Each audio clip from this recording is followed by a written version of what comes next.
35, Mr. Skinny. It really is a pantomime.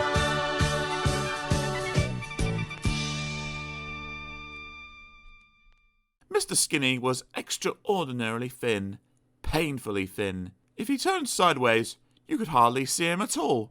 And what made it even worse was that he lived in a place called Fatland.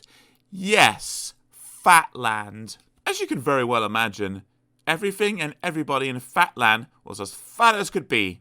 Not stout, fat. Fatland dogs were extremely fat. Fatland worms were extraordinarily fat. Fatland birds were exceedingly fat. And you should see a Fatland elephant. Whew! And there, in the middle of all this fatness, lived Mr. Skinny, in the thinnest house you've ever seen. Poor Mr. Skinny. He didn't like being so different from everything and everybody. But there wasn't very much he could do about it. You see, he had hardly any appetite at all. And Mr. Skinny meal was a very meagre affair. Do you know what he had for breakfast? 1 cornflake. And for lunch, 1 baked bean. And for tea, nothing.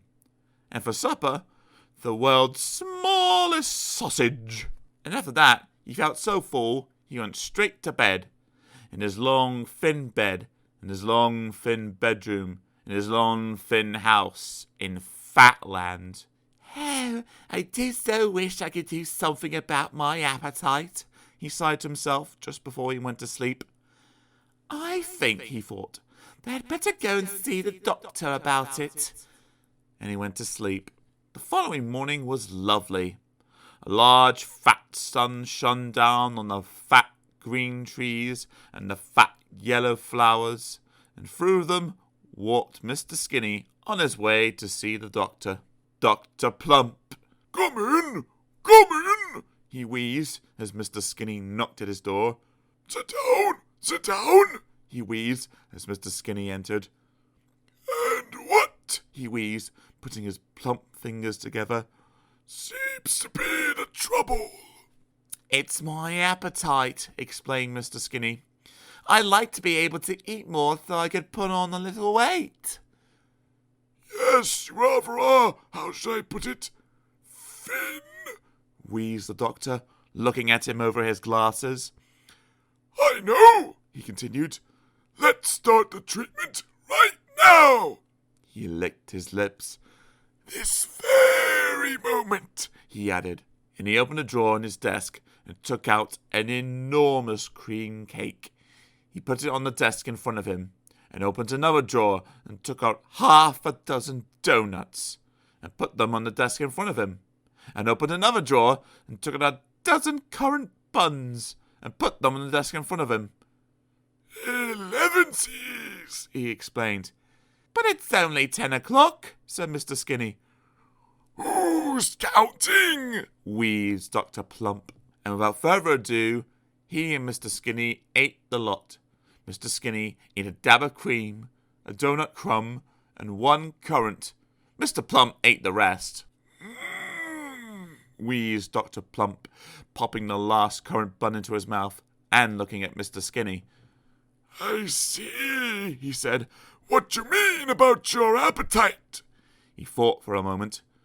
Only one thing for it, he wheezed. This calls for drastic measures. And he picked up his telephone in his podgy fingers and dialed a number. 100 miles away, the telephone rang. Brr, brr, brr, brr. Hello, said a voice.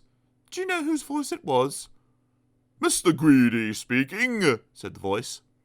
Mr. Greedy listened to what Dr. Plump had to say. You'd like a Mr. Skinny to come to stay, he said. To build up his appetite, he added. Delighted, he agreed. And so Mr. Skinny went to stay with Mr. Greedy. He stayed for a month, and during that time, Mr. Greedy did manage to increase Mr. Skinny's appetite. And so, at the end of the month, Mr. Skinny returned home, happy, with a tummy. A tummy was something Mr. Skinny had always wanted. I never knew I had it in me, he chuckled to himself. He was feeling so proud of his tummy, he decided to call in and see Dr. Plump on his way home. I say, Wheezed Dr. Plump, looking him up and down. Congratulations! Tell you what, He went on, this goes for celebration. and he opened his desk drawer.